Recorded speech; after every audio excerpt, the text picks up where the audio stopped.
نریندر مودی کی حکومت الیکشن سے پہلے پاکستان کے کسی علاقے پر قبضہ کر لیتی ہے یا گلگت بلتستان یا کشمیر کو بھارت کا حصہ بنا لیتی ہے تو پھر دنیا کی کوئی طاقت اس کو اگلا الیکشن جیتنے سے نہیں روک سکتی. پاکستان بھارتی سپریم کورٹ یا پھر بھارتی حکومت کے کسی بھی فیصلے کو نہیں مانتا کیونکہ کشمیر جو ہے ایک انٹرنیشنلی ریکگنائزڈ ڈسپیوٹ ہے. اگر اسمے سیز فائر نہیں ہوتا، سیز فائر اسمے نہیں ہوتا تو آج پاک آکوپائی کشمیر نہیں ہوتا. ہماری سینا جیت رہی تھی، وہ بھاگ رہے تھے.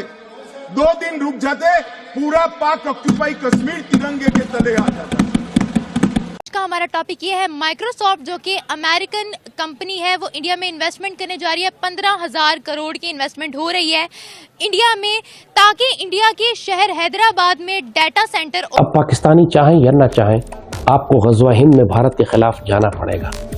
بھارت آنے والا ہے، مودی آنے والا ہے، وہ ہلاکو خان بن کر آئے گا. بہت بری طرح صفائی ہوگی یہاں پر. وہ کشمیر کے اندر جا کے اپنا ساری طاقت کا استعمال کرتا ہے تو ہم دیکھتے رہتے ہیں، خط لکھتے رہتے ہیں، ترلے کرتے رہتے ہیں. یعنی اب ہمیں اسٹیپ فارورڈ کرنا ہے. ٹیکنالوجی کمپنیوں کے جو بھارتی چیف ایگزیکٹوز یا تو رہ چکے ہیں یا موجودہ اس وقت ہیں، ذرا ان پہ نظر دوڑاتے ہیں کیونکہ یہ کوئی کو انسیڈنس نہیں ہے. ڈیفینیٹلی بڑا سسٹمیٹک طریقے سے یہ جو پوری اس وقت صورتحال ہے اس کے پیچھے کچھ نہ کچھ کسی نے کچھ سوچا ہے اور تب یہ آج بھارتی جو ہیں دنیا بھر میں ہر طرف مختلف جو ٹیک کمپنیز ہیں یا مختلف جو پلیٹ فارمز ہیں ان میں. اب میرا خیال ہے ہم جو فیصلہ کرنے جا رہے ہیں یہ آخری حل ہے. یہ فیصلہ سامنے آیا تو عام طور پر جو بھارت کے وزیر اعظم ہیں نریندر مودی، وہ اردو میں تو ٹویٹ نہیں کرتے لیکن انہوں نے باقاعدہ طور پر اردو میں ایک لمبی چوڑی سٹیٹمنٹ جو ہے وہ جاری کی اور میسج جو ہے وہ ظاہر ہے کہ پاکستان کے لیے تھا، پاکستان کی حکومت کے لیے تھا.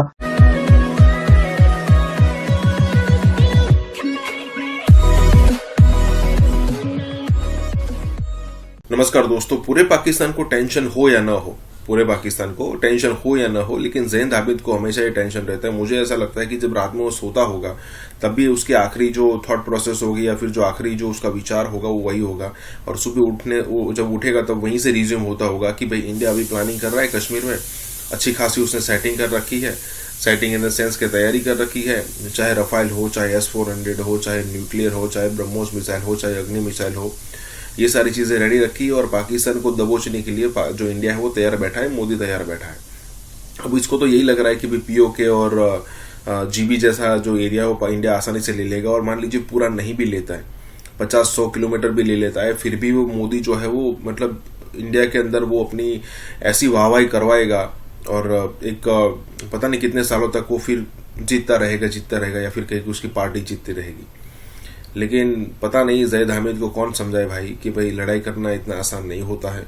اور اگر مان لیجیے انڈیا حملہ کرتا ہے تو کوئی پتہ ہی چلے گا ہی نہیں آپ کو. بہت ہی آسان مطلب نارمل طریقے سے ہو جائے گا، سرپرائز ملے گا جیسے سرجیکل اسٹار اور ایئر اسٹرائک میں ہوا تھا. یہاں پر یہی بات ہو رہی ہے. اسی کے ساتھ ہی ویڈیو شروع کرتے ہیں. اور ہاں دوستو، ایک اور ریکویسٹ ہے آپ سے کہ کرپیا کر کے ہمیں سپر تھینکس کے مادھیم سے مدد کرنا نہ بھولیں. تو ہم پاکستانیوں کے پاس یہ عذر نہیں ہے کہ ہمارے پاس ہتھیار نہیں ہے، معیشت کمزور ہے، ہمارے پاس طاقت نہیں ہے، ہم بھارت سے کیسے مقابلہ کریں گے. یہ عذر ہم نہیں دے سکتے. لیکن جو طاقت فلسطین کے پاس ہے، جو دنیا میں کسی مسلمان ملک کے پاس نہیں اور خاص طور پہ پاکستانیوں کے پاس تو بالکل بھی نہیں ہے، وہ جرأت کردار ہے، وہ صبر ہے، وہ اخلاق ہے، وہ روحانی طاقت ہے. ہم لوگ بے صبرے لوگ ہیں، ہم لوگ اللہ سے شکوہ اور شکایت کرنے والے لوگ ہیں، ہم لوگ ذہنی اور روحانی طور پر جنگ کے لیے تیار نہیں ہیں. چاہے ہمارے پاس اسلحہ بھی ہو اور ایٹمی طاقتیں بھی ہو، لیکن ہم ذہنی اور روحانی طور پر خوفزدہ لوگ ہیں. ہم دنیا کی ہر طاقت سے خوفزدہ ہوتے ہیں سوائے اللہ کے، اور حماس کے مجاہدین دنیا کی کسی طاقت سے خوفزدہ نہیں ہوتے سوائے اللہ کے. یہ ہم میں اور ان میں فرق ہے.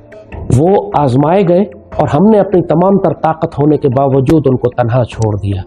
ان کی مدد نہیں کی، ان کی حمایت نہیں کی، ان کے لیے کھڑے نہیں ہوئے. مسلمانوں کی تاریخ کا اتنا بڑا قتل عام پوری دنیا کے سامنے کبھی نہیں ہوا ہوگا جتنا آج غزہ میں ہو رہا. پوری دنیا پر حجت تمام ہے. ہزاروں کافر مسلمان ہو گئے فلسطینیوں کا صبر دیکھ کر، لیکن کوئی مسلمان ملک ہلا نہیں اپنی جگہ سے.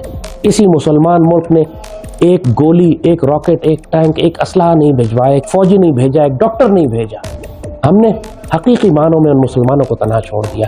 اور اب اس مکافات عمل کی سزا بہت سخت خاص طور پر پاکستان کو اس لیے لگے گی کہ ہم سب سے زیادہ ذمہ دار ہیں فلسطین کی حفاظت کے، ہم سب سے زیادہ طاقتور ملک ہیں، ہم ہی ایٹمی طاقت ہے مسلم دنیا کی۔ وہ فلسطینی رہنما نے جو ہانیہ نے جو بات کہی کہ اگر پاکستان ایک دھمکی بھی دے دیتا تو اسرائیل دہل جاتا، سہم جاتا، جنگ روک دیتا، یہ بالکل حقیقی بات ہے۔ پاکستان اگر صرف دھمکی بھی دیتا تو دشمنوں پر دہشت طاری ہو جاتی، اور ہمیں کس بات کا خوف تھا کہ امریکہ مارے گا آگے؟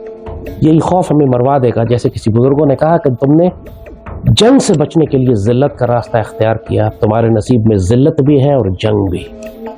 اب پاکستانی چاہیں یا نہ چاہیں آپ کو غزوہ ہند میں بھارت کے خلاف جانا پڑے گا۔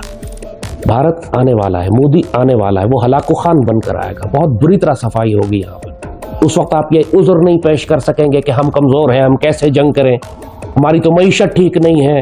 دشمن نے یہ نہیں دیکھے گا، یہ فیصلہ وہ کرے گا کہ اس میں کب داخل ہونا ہے، اور آپ کو یہ اللہ فیصلہ کرے گا کہ آپ کو کتنا عذاب دینا ہے۔ مگر پاکستانی قوم چاہے یا نہ چاہے، جنگ کرنا چاہے یا نہ چاہے، آپ کو لڑنا تو پڑے گا، اور اسی کا نام غزوہ ہند ہے۔ بہتر ہے تیاری کر لیں، بہت سخت سزا آنے والی ہے آپ کے اوپر۔ کیا دہشت گردوں کے تعاقب میں افواج پاکستان افغان سرحد کو عبور کر سکتی ہیں؟ دیکھیے، اگین 6 حقائق تو ہمارے پاس موجود ہیں کہ جو حملہ ہوا ڈی آئی خان میں، بنو میں، پسنی میں، چترال میں، سوات میں، میاں والی میں، یہاں پہ ان سارے حملوں میں افغان سرزمین استعمال کی گئی، اس کے ثبوت ہمارے پاس موجود۔